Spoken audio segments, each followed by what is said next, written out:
হাতের বিভিন্ন সেলাই শিখে যে ঘরে বসে খুব সহজেই ব্যবসা করা যায় এবং সেলাইয়ের কাজের অর্ডার খুব সহজেই পাওয়া যায়, এটা নিয়ে আজকের এই ভিডিওটা।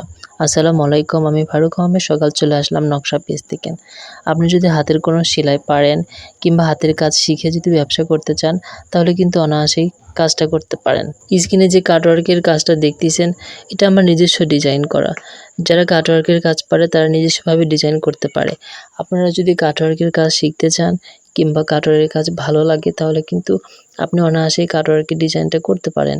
একদম সিম্পল, কাপড়ের উপর আরেকটা কাপড় ডিজাইন করে বসালেই কাটওয়ার্কের কাজ হয়ে যায়। আপনি চেষ্টা করলেই কাজটা শিখতে পারেন। প্রথমে একটা কাপড়ের উপর ডিজাইনটা আর্ট করতে হবে, যেমন করে আপনি নকশা করেন ঠিক তেমন করে। তারপর ওই ডিজাইনের উপর দিয়ে কাপড়টা কেচি দিয়ে কেটে তারপর অন্য কাপড়ে আঠার মাধ্যমে বসাতে হবে। আপনাকে ডিজাইনটা এমনভাবে কাটতে হবে যেন কাপড়টা বাকি কাপড়ের সাথে লেগে থাকে। কাপড় কিন্তু কেটে গেলে কাটওয়ার্কের কাজটা ভালো হবে না। প্রতিটা কাটওয়ার্কের মাথায় এরকম জোড়া জোড়া করে থাকতে হবে, যেন অনায়াসেই কাপড়ের উপর বসানো যায়। এভাবে বসানোর পর যেভাবে গলার হাতের কাজ করি আমরা, সেম ওভাবে সুই দিয়ে এরকম করে বসালেই কাটওয়ার্ক ডিজাইনটা হয়ে গেল। কাটওয়ার্ক কাজের জন্য কিন্তু অবশ্যই কম দামে আঠা ব্যবহার করতে হবে, কারণ শুকানোর পর হার্ড হয়ে গেলে ভালো লাগবে না। এই তো এগুলো কাপড় আমি কেটে রেখেছি। কারেন্ট চলে যাওয়ার জন্য বানাতে পারলাম না, এই জন্য কাটওয়ার্কের এই ডিজাইনটা করে নিলাম। আপনারা যদি সেলাইয়ের এগুলো কাজ শিখেন, তাহলে কিন্তু একটা কাজ থেকে আরেকটা কাজ অটোমেটিক্যালি শিখতে পারবেন। শিখে কিন্তু অনায়াসেই ঘরে বসে ব্যবসা করতে পারেন। আপনি যখন একটা কাজ পারবেন, তখন কিন্তু সবাই এটা দেখবে, জানবে। সেখান থেকে নিয়ে আপনি আস্তে আস্তে ব্যবসাটা বড় করতে পারবেন। তো এই যে এই ডিজাইনটা আমি একটা ছোট ফ্রকে করেছিলাম। এটা আমি সূর্যমুখী থিমে এটা আমি সেলাই করেছি।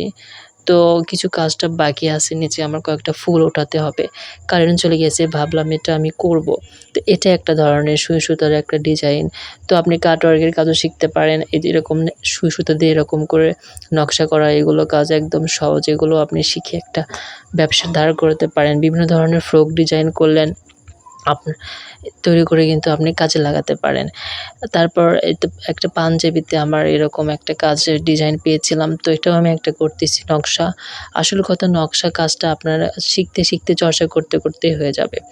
তো আপনি এরকম অর্ডার কিন্তু আশেপাশের মানুষে আপনাকে বলবে যে, "তুমি এত কাজ পারো।" তো তারাই কিন্তু অর্ডারটা দেবে। যদি আপনি একটা কাজ নিয়ে বসে থাকেন, তাহলে কিন্তু কখনোই ব্যবসাটা বড় করতে পারবেন না। সেলাইয়ের কাজের পাশাপাশি দর্জির কাজ, বিভিন্ন ধরনের হ্যান্ড এমব্রয়ডারি, পেইন্টিংয়ের কাজ, বিভিন্ন ধরনের কাপড় দিয়ে ডিজাইন করা, আপনাকে অনেক ধরনের কাজ শিখতে হবে। তাহলে অনায়াসেই আপনি অর্ডার পাবেন এবং ব্যবসাটা বড় হবে। এবং এগুলো কাজ আপনাকে অন্যজনকে দেখাতে হবে যে আমি এগুলো কাজ পারি। প্রচার করতে হবে আপনাকে। যত বেশি প্রচার করতে পারবেন, তত বেশি আপনি কাজের অর্ডার পাবেন। সবচেয়ে বড় কথা কি, আপনাকে সৃজনশীল প্রতিভা অর্জন করতে হবে, যে একটা কাজের দ্বারা আরেকটা কাজ শিখা কিংবা এরকম চিন্তাভাবনা করলে আপনি ব্যবসাটা বড় করতে পারবেন। পাশাপাশি আপনি যদি বলেন যে কিছু রেডিমেড প্রোডাক্ট তৈরি করব, তৈরি করে রাখবো, তাহলে কিন্তু অটোমেটিক্যালি সেখান থেকে একটা সেল হবে।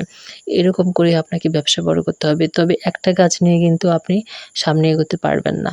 এর জন্য আপনাকে বিভিন্ন ধরনের কাজ শিখতে হবে। ধন্যবাদ এতক্ষণ আমার কথা শোনার জন্য।